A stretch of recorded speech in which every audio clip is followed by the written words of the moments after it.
So we have with us Smriti Irani, former minister who doesn't need an introduction.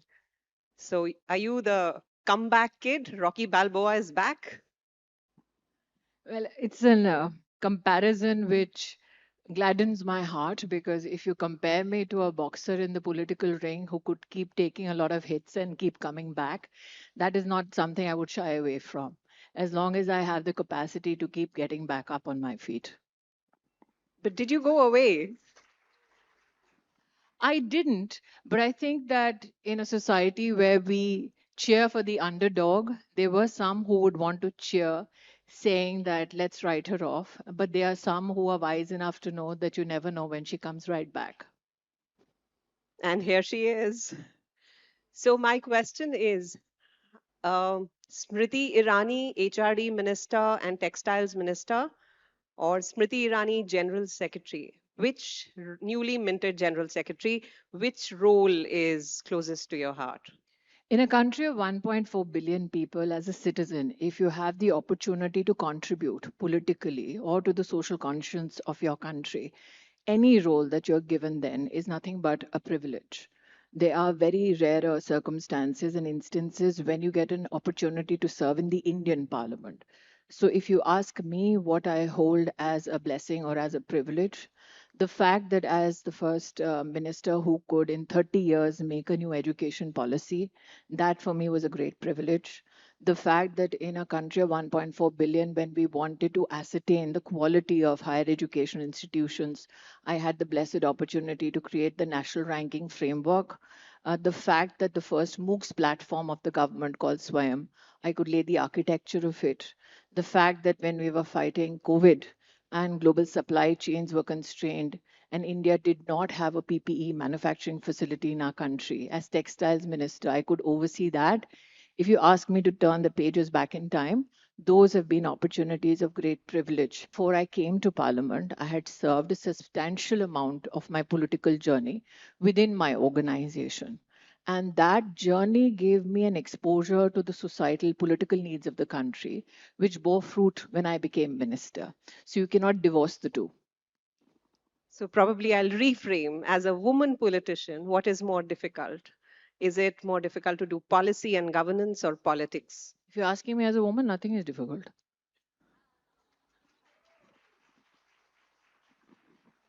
Juggling roles. No, I think that comes very genetically, naturally to any woman. How All fair the is it? women that you've seen here today have juggled a lot of things to get to that chair that they're sitting on. So I think juggling multiple responsibilities, multiple roles, multiple challenges comes just naturally to women, and particularly Indian women. And challenges. What was the biggest challenge for Smriti Irani? I never look at an individual or circumstance as a challenge. I always look at it as an opportunity. If you succeed, that means how you met that challenge, that particular landscape was, of course, a success. If you do not succeed, then that opportunity becomes a learning opportunity. If we keep looking at circumstances as challenges, they tend to psychologically overwhelm you. So I've never looked at any opportunity, circumstance, or situation as a challenge. 2 years, 2024 till now. We didn't see you in any active political role. No, I So, think you did not miss me in West Bengal, did you? no, no, we didn't. But from being a minister to now being back, what was Smriti Irani doing 2 years? Well, when I left media, I was the highest paid professional in my arena. I went back after a hiatus of 18 years just to check whether I was competent and talented enough. It seems my contract says I was. So I went back to my job because for me, politics was never about a monetary gain, it was about contributing. It was a conscious choice that I made as a working professional to let go of my profession when I had an opportunity to serve in parliament. But I think that I was also mindful of a turn of events, which gave me an opportunity to decide, am I still competent as a professional in the field that I came from? And it seems I was, and I've held on to that job at least for a year now. And how do you handle that? Everybody has been promised, Tulsi is back. And Smriti Irani is back in an organizational role. So, how do you juggle that now? Well, I was juggling that role with my political responsibilities during my election campaigns as well. But mercifully, we had pronounced that the whole journey of Tulsi 2.0 will have a limitation. So we will live up to that contractual obligation and see where the limits and the lines are drawn. I remember you told me, I mean, I was interviewing you once, and you told me that when you were being initiated into politics, you were a young mother and how you juggled those roles. Do you see that as a challenging time? Would you want to share that? Because it's always an inspiring, story for a lot of people that, how you would juggle those responsibilities, do your shoots in the afternoons and then fly and then campaign and then come back to your home and children. I think the difference between me and the other working mothers in the country is that I have a microphone and they don't. I was initiated into electoral politics when I was 25 years old. I fought my first election when I was 27 years old. And the incident you're referring to, my child was 2 months old. So, yes, I would have a contractual obligation to go to my job. I had a very, I think, cordial association with my network where I could shoot the whole night. I would, with a 2 month baby, those who have brought up kids know that they tend to mercifully sleep through the night if you are lucky enough as a parent. So I would feed my child, put my child to sleep, then go to my workplace, work the whole night, come back when my child was awake, feed my baby, then catch a flight, go do campaign, come back. And I think I did that for a month straight. So I slept on flights and worried about the baby and then fulfilled my political and contractual obligations. So you still don't see that as a challenging time. Well, now the kids are grown up. So I do not have the added responsibility of looking at a young infant. But I think that with passage of time, working women tend to learn more on the job as to how to balance their professional and their personal commitments. So for me, I think, like I said before, the only difference between me and other working female professionals is I have a microphone and they don't. But this is an opportunity, a circumstance, a capacity that they address every single day. Do you think we saw a recent exchange between Rahul Gandhi and Sandeep Dikshit? Do you think that politics is uh, unkind as far as or compared to other professions? I think that that one incident is a great reminder to all women, especially women in politics, that it does not matter for some men how much of an achiever you are. It does not matter for some men how much you can contribute to your country or to situations across the globe. It does not matter how much you're societally valued. All it takes is for one brash man. Unkind as far as or compared to other professions? I think that that one incident is a great reminder to all women, especially women in politics, that it does not matter for some men how much of an achiever you are. It does not matter for some men how much you can contribute to your country or to situations across the globe. It does not matter how much you're societally valued. All it takes is for one brash man to bring you down, sexualize you so that you can be demeaned. That is a reminder, but it is not a standalone reminder. Competent women are normally brought down by such slurs.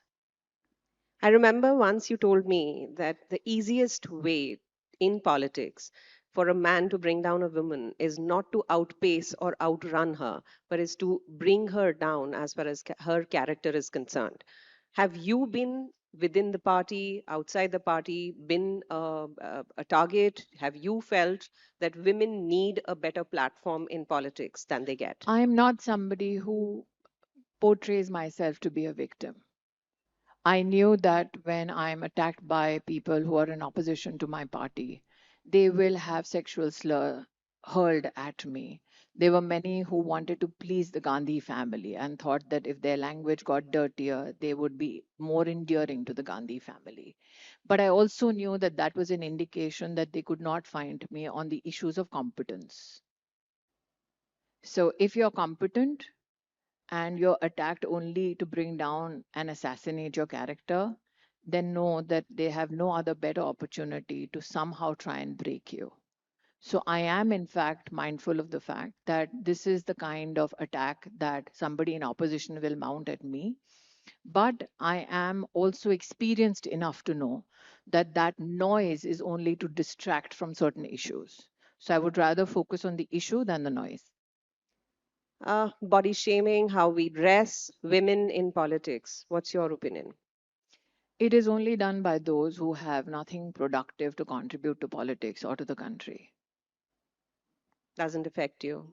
No, How on do you? my time, I can get as fat as I want, look as ugly as I want, as long as I'm a damn good politician and a policymaker. You, I don't seek personal validation from anybody. as a minister, not many know you have chased a car. Yes, full of drunk men, four boys. You hauled up to a station.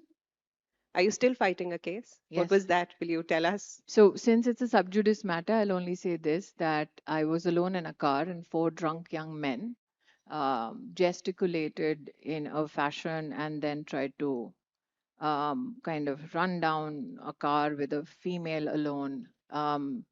I did call up the PCR, did chase that car down, did haul the men to the Chanakyapuri police station, did file my FIR while I was a serving minister. And the drunk men said, हमें नहीं पता था स्मृति ईरानी है. So I said अगर आपको लगा कि normal औरत है तो उसके लिए हरासमेंट ठीक था, स्मृति ईरानी है तो उसको हरास करने में आपको शर्मिंदगी महसूस हो रही है. So I filed the case, I filed and I fought that case and it is pending judgment right now. I think I was gobsmacked when in the court when there was the lawyer from the other side who was cross questioning me. He looked at me dead in the eye and said, आप ये publicity के लिए कर रहे हो. So I think that I have gone through that whole journey in my life where I've written laws to protect women and children, but I've also stood in court seeking justice for myself.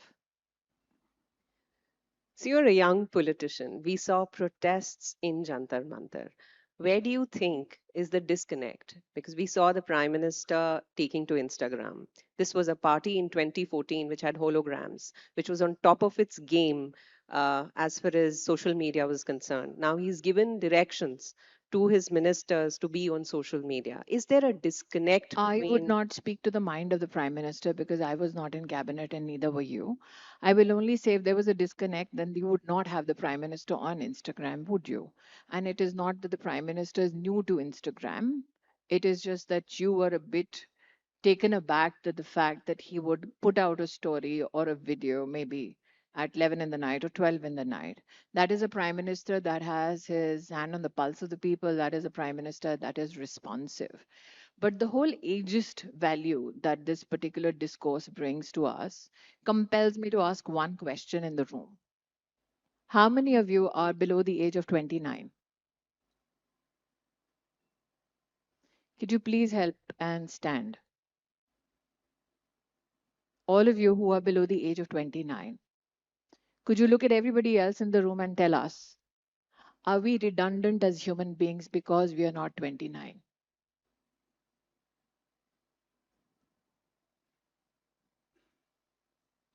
Are we not relevant because we are not 29? So relevance has no retirement age. If Tukaram Mumle was going to look at his age, at 54, he would not have tried to catch Ajmal Kasab. He would have said, let somebody from Gen Z come and catch the terrorist. That is not how institutions work. We are 64 crore Indians who go to vote. We all do not vote for the same party. We all do not vote for the same individual. We all do not conform to a particular ideology, a particular political thought, but we all believe in the institutions of India. We do not abuse our institutions. We do not claim it's a utopian state. We say it is a democracy at work. So if these 29 and below aged youngsters think we are not redundant as human beings, then nobody at Jantar Mantar shouting abuses at me can make me believe that as well. You cannot go to Kargil and shout down men in uniform in the Indian armed forces and say, I pay tax. Go and say that to Vikram Batra's mother, who will say, I will give you your money, give my son back. But do you You need to? cannot say to any ASI like Tukaram Ungle, I will beat you because you wear a uniform. But So a country needs the impatience of the youth for its future, but it also needs the experience of those who know what is the cost that we pay to be a democratic country where every citizen, irrespective of age, region, and religion, has a voice and has a right to be respected. So you need the impatience of the youth, but also you need the experience of those who have lived long enough to know what it takes to build this country.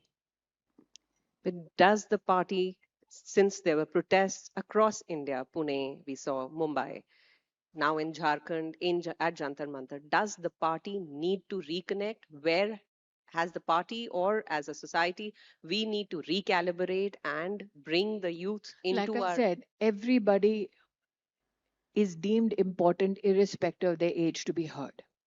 And I demonstrated that in this very room, that everybody is relevant, everybody is to be respected. There are always questions thrust upon my political leadership, whether we are connected enough. And if the relevance of connected enough is to make sure that the Prime Minister speaks directly to the youth, the Prime Minister has projected that relevance and that respect. If the issue is that can we come together and better our systems, the Prime Minister has, through his own conduct, ensured that he's created a task force, which is also headed by people who fought elections against him, all so that they can contribute to building better systems. So the Prime Minister, his office has been responsive. I'll bring this with the last question that we have to you. 2029, are you the primary challenger for Rahul Gandhi? It seems my ghost does not haunt only the Gandhi family, but even people like you who would love to ask that question. But I can only say this, that in a country where you thought that a dynasty could not be challenged, here comes a woman from no political affiliations that you think is deemed fit enough to be a challenger. And that is the strength of the Indian democracy, that a woman out of nowhere can come and challenge the biggest political dynasty of the country and be the only female to ever defeat in the history of our country the sitting national president of the Indian National Congress. So I'm glad to have that privilege. And what do you think? How do you think that you, as a woman leader, can promote women in The politics? word leader is not entrusted to only a gender. So I do not know why you would want to address me only as a woman leader. We never have platforms like this where a male leader comes and we say, tell us what you can do for other men. So why is that compulsion thrust upon only female leaders? Because there aren't many of us. There are many of us. How many female leaders in the room? Can you please stand up? We'll do a percentage All as of well. you. Even the lady who thinks she's sitting, the fact that you're in the leadership forum, that means Economic Times recognizes you as a female leader. So please stand up. Those are the women. There are not very few of us. There are plenty. Depends on whether you're looking or not. I don't know why some won't stand up, but you are a leader. Stand up. If you won't, nobody will then recognize you. So you do it. Do you see the Yep. hesitation? There are many of us. If only you were looking. Where is Irina? Where's Irina Ghosh? So that, ladies and gentlemen, is the head of Anthropic, an Indian lady. So there are many women who lead. If only you were looking. Are they enough? So are they enough? Is Can my they ever be enough? अभी 33% मांगने में इतनी दिक्कत हो रही है, सोचो 50% मांगेंगे तो क्या होगा? पूरा आसमान हमारा होगा. पूरा आसमान हमारा होगा. हमारे, I think no woman ever wants everything सारा का सारा. And that is the beauty of being a woman. We are intrinsically, genetically inclined to always share. The only problem is we have always had to ask for our share. जो हमने बांटा उसमें से भी हमें अपना मांगना पड़ता है.